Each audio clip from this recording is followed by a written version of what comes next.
நம்மளும் இந்த தடி தாண்டவராயன் ஏதாவது ஒரு மேட்டர்ல வசமா சிக்குவானா அப்படின்னு வழி மேல் விழி வைத்து காத்துக்கிட்டே இருந்தோம். இந்த 3 மாசத்துக்கு முன்னாடி வரைக்கும் திராவிட முன்னேற்ற கழகத்தினுடைய ஆட்சி இருந்துச்சு.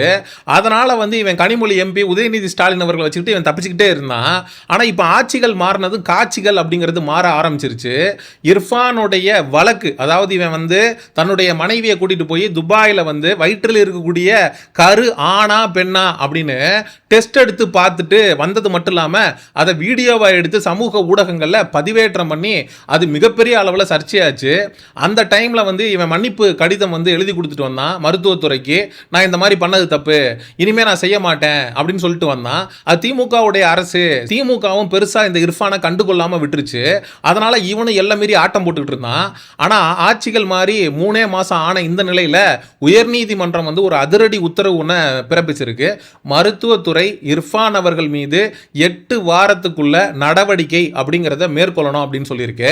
சமீபத்தில் தான் பிரியாணி கிண்டுறேன் அப்படின்னு கழுத்தில் துண்டெல்லாம் போட்டுக்கிட்டு கையிலையெல்லாம் கட்டிக்கிட்டு கையில் கரண்டியை பிடிச்சிக்கிட்டு போசெல்லாம் கொடுத்து ஒரு கோமாளித்தனம் பண்ணிக்கிட்டு இருந்தான். இவன் பிரியாணி வித்த லட்சணம் என்ன அப்படின்னு ஒரு யூடியூபரு இவன்கிட்ட பிரியாணி வாங்கிட்டு போய் இதை 2000 ரூபாய்க்கு கூட பெறாது, 3500 ரூபாய்க்கு இந்த பிரியாணியை விற்று ஸ்கேம் பண்ணிட்டு இருக்கான்.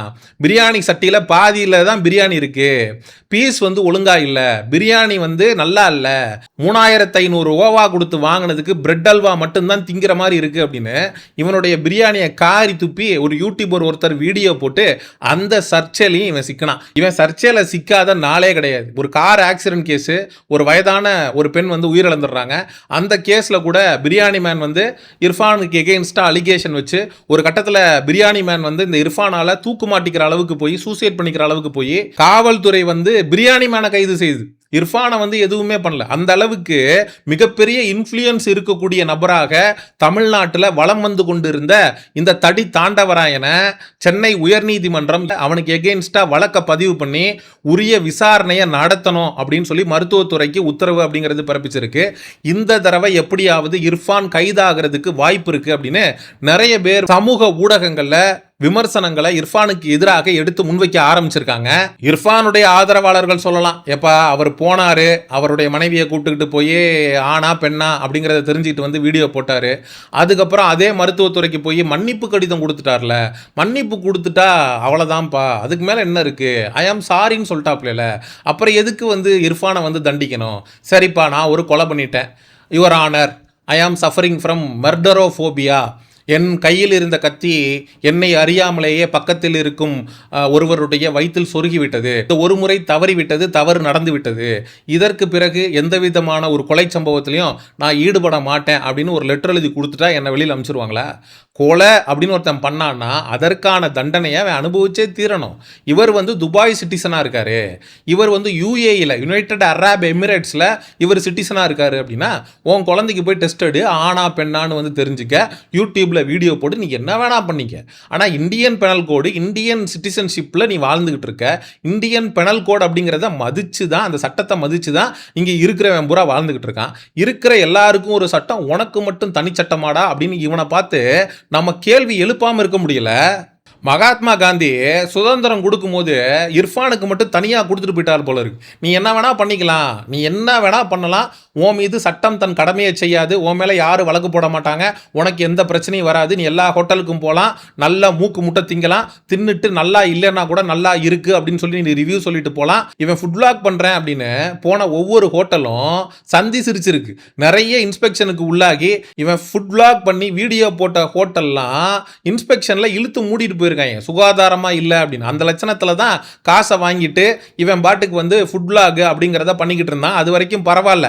அதுவே பெரிய தப்பு. அந்த நேரத்திலே இவனுக்கு எதிராக நடவடிக்கை அப்படிங்கிறத எடுத்திருக்கணும். திராவிட முன்னேற்ற கழகத்தினுடைய செல்ல பிள்ளையாக இந்த இர்ஃபான் இருந்ததுனால 5 வருஷமா இவன் தப்பிச்சுக்கிட்டே வந்துகிட்டு இருந்தான்.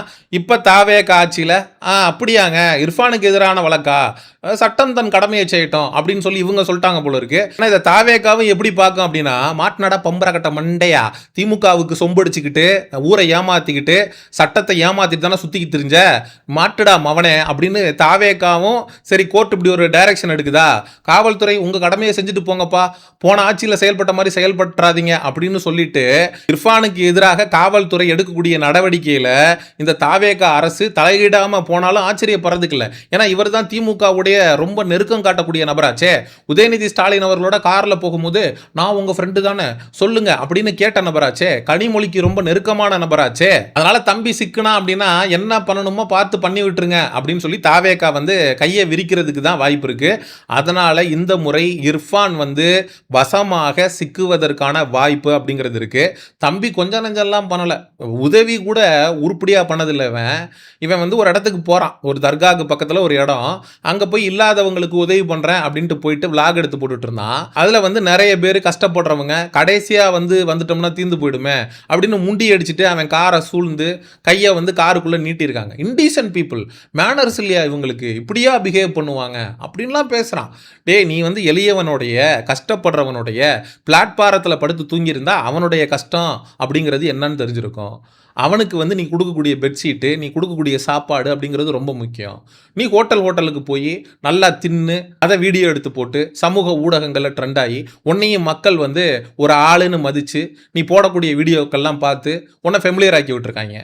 அந்த திமிரில் கொழுப்பில் உதவி செய்ய போன இடத்துல இயலாதவங்கிட்ட இல்லாதவங்கிட்ட உன்னுடைய கோவத்தை காட்டியிருக்க. பிரியாணிக்குன்றதுல ஸ்கேமு, ஆக்சிடென்ட் கேஸில் கான்ட்ரவர்சி, பிள்ளையோட ஜெண்டரை வந்து ரிவீல் பண்ணுறேன்னு வீடியோ போட்டு பரபரப்பை ஏற்படுத்தி அது ஒரு மிகப்பெரிய சர்ச்சையாகி, இது மாதிரி இவன் இன்வால்வ் ஆன எந்த மேட்டர்லையுமே எந்த பிரச்சனையும் இல்லாமல் இவனால் எப்படி தப்பிக்க முடிஞ்சுது அப்படிங்கிற கேள்வியை நம்மளால் எழுப்பாமல் இருக்க முடியல. மக்களாகிய நீங்கள் நல்லா சிந்திச்சு பாருங்க, இர்ஃபானுடைய இடத்துல வேறவனாவது ஒரு யூடியூபரு, ஒரு சாதாரண எளிய மனிதன் இப்படியெல்லாம் தப்பு பண்ணிட்டு வெளியில் வந்து உலா வந்திருக்க முடியுமா, ஜாலியாக இருந்திருக்க முடியுமா அப்படின்னு யோசிச்சு பாருங்க. சத்தியமாக முடியாது. அப்போ இர்ஃபானுக்கு மட்டும் இந்த நாட்டில் 100க்கு 200 மடங்கு சுதந்திரம் அப்படிங்கிறது இருக்கா? அவர் என்ன வேணாலும் பண்ணலாம் அப்படின்னு இருக்கா? ஒரு சராசரி குடிமகன் அப்படிங்கிறவர் வேற, இவர் வந்து ஒரு எலைட் பர்சனாலிட்டி, இவர் வந்து ரொம்ப பவர்ஃபுல்லான பர்சன். ஏன்னா ஆளுகிற தரப்போட ரொம்ப லிங்கில் இருக்கக்கூடிய நபர், எல்லா அரசியல் கட்சி தலைவருக்கும் பரிச்சயமான நபர். அப்போ இவர் மேலே கை வைக்கிறோம், இவர் மேலே நடவடிக்கை எடுக்கிறோம் அப்படின்னா ஒரு தரப்பு கோச்சுக்குவாங்க அப்படிங்கிறதுனாலேயே ஆளுகிற தரப்பு வந்து இர்ஃபான் பண்ணக்கூடிய தவறெல்லாம் பெருசாக கண்டுக்காமல் விட்டுட்டாங்களா அப்படிங்கிற கேள்வியும் இந்த இர்ஃபான் விஷயத்தில் நம்மளால் எழுப்பாமல் இருக்க முடியல. நல்லவன் கெட்டவன் எல்லா மதத்துலையும் இருப்பான், எல்லா சாதியிலையும் இருப்பான். இர்ஃபானை வந்து நம்ம கைது செய்யணும் அப்படின்னு நம்ம சொல்லலை. இதுவரைக்கும் இர்ஃபான் வந்து சிக்கின கான்ட்ரவர்சி 1 இல்லை 2 இல்லை. ஆனால் ஒவ்வொரு தடவையும் நம்ம எப்படியாவது எதையாவது பண்ணி வெளியில் வந்துடலாம் அப்படிங்கிற அந்த திமிரில், அந்த அதுப்பில் தொடர்ந்து தவறுகளுக்கு மேலே தவறுகளை இந்த இர்ஃபான் அப்படிங்கிற நபர் பண்ணிக்கிட்டே இருக்காரு. ஒரு நபரை அவன் பண்ணக்கூடிய நல்லதை கெட்டதை வச்சு தான் நம்ம எடை போடணுமே தவிர அவன் எந்த மதத்துக்காரன், எந்த மொழி பேசுகிறான், அவன் எந்த இனத்தை சேர்ந்தவன், ஆனா பெண்ணா அப்படிங்கிற அளவுகளுக்குள்ள நம்ம கொண்டே வரக்கூடாது. அந்த நபருக்கு இருக்கக்கூடிய இன்ஃப்ளூயன்ஸு எவ்வளோ பெரிய ஆளை வேணா தெரிஞ்சு வச்சிருக்கட்டுமே, அப்படி நீ எல்லாரையும் தெரிஞ்சு வச்சிருக்க அப்படின்னா நீ என்ன வேணா பண்ணுவியா, நீ பண்ணுறதெல்லாம் சரின்னு ஆகிடுமா அப்படிங்கிறது தான் நம்ம இர்ஃபானை நோக்கி வைக்கக்கூடிய கேள்வியாக இருக்கு. உயர்நீதிமன்றம் முன் வந்து 8 வாரத்துக்குள்ள இர்ஃபான் வந்து துபாய்க்கு கூட்டு போய் தன்னுடைய மனைவி வயிற்றில் வளரக்கூடிய கரு ஆனா பெண்ணா அப்படின்னு சொல்லி செக் பண்ணி பார்த்து அந்த வீடியோ போட்ட கேஸில் நடவடிக்கை எடுக்கணும் அப்படின்னு சொல்லி ஒரு ஆர்டர் பாஸ் பண்ணியிருக்காங்க. இந்த விஷயத்தில் இர்ஃபான் அவர்கள் தப்பிக்கிறதுக்கு வாய்ப்பே இல்லையோ அப்படின்னு தான் எனக்கு தோணுது. மக்களாகிய நீங்கள் சென்னை உயர்நீதிமன்றம் இர்ஃபானுக்கு எதிராக கொடுத்துருக்கக்கூடிய இந்த அதிரடி உத்தரவை பற்றி என்ன நினைக்கிறீங்க அப்படிங்கிற உங்களுடைய கருத்துக்களை மறக்காமல் கமெண்ட் செக்ஷனில் சொல்லுங்கள். அண்ட் என்டர்டெயின்மெண்ட் அப்டேட்ஸுக்கு மிஸ்டர் சையோன் சேனலை சப்ஸ்கிரைப் பண்ணுங்கள். See you in the next video.